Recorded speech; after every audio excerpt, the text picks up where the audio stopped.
Moving companies, they're all about lifting heavy furniture and hauling boxes, right? Well, today's story completely shatters that assumption with a revolutionary business that became wildly successful by refusing to move a single piece of furniture. You've got my attention. How does a moving company succeed without actually moving anything? It's a fascinating case of identifying the real problem hiding in plain sight. You see, after years of working as a traditional mover, Sam noticed something that everyone else in the industry had missed. The physical moving wasn't what stressed people out the most. So, what was the real issue then? Well, customers kept saying things like, I'm completely overwhelmed, I don't know where to start, and I can't handle organizing all this stuff. Sam realized that the emotional and mental burden of moving was actually causing more stress than the physical aspects. Hmm, that's actually really interesting. I mean, when you think about it, the anxiety probably starts weeks before anyone touches a box. Exactly. And that insight led Sam to create something revolutionary: smooth move prep.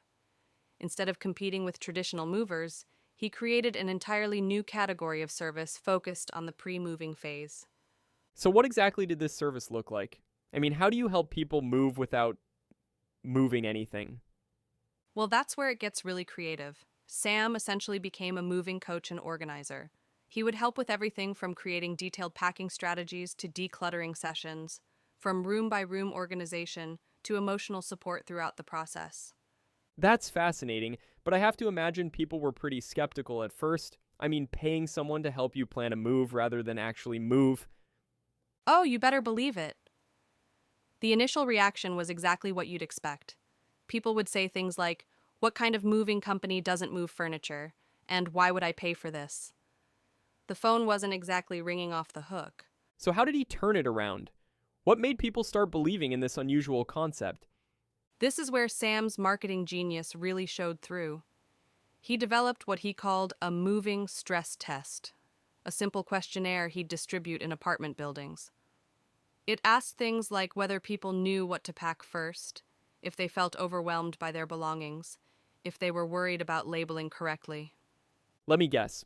Most people realized they were more stressed about moving than they thought. Exactly. Almost everyone scored high stress on the test.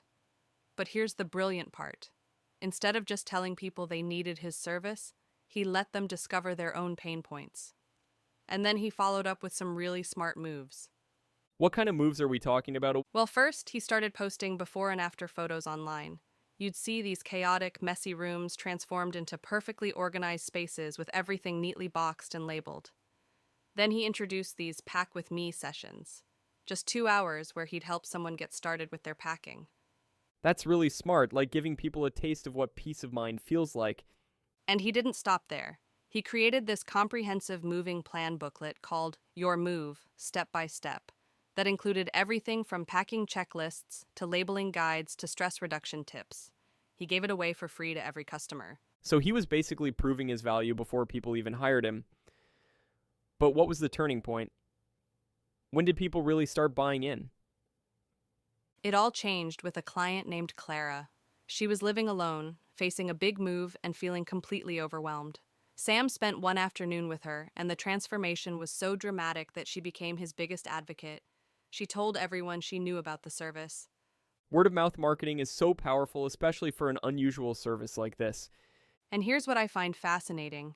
Traditional moving companies actually started thanking Sam because his clients were so well prepared when the actual movers arrived.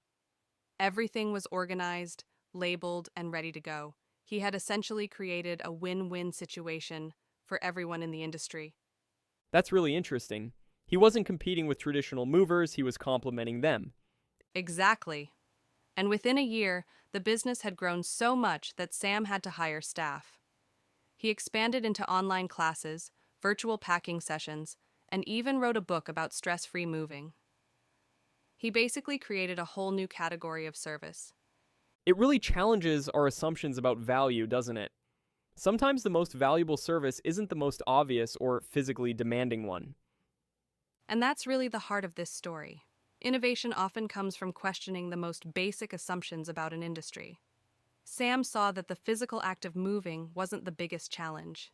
It was the stress, anxiety, and overwhelming nature of the whole process. So, what do you think are the broader implications of this story? What can other businesses learn from it?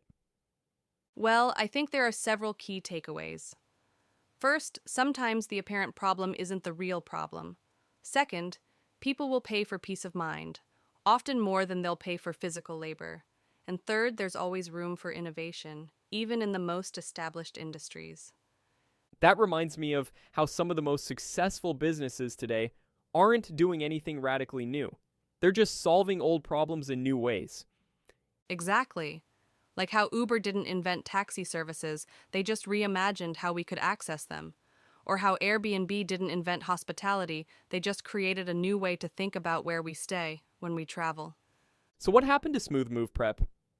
Where are they now? Well, the last I heard, they've expanded to multiple cities and even started offering specialized services for different types of moves, like helping seniors downsize or assisting with corporate relocations.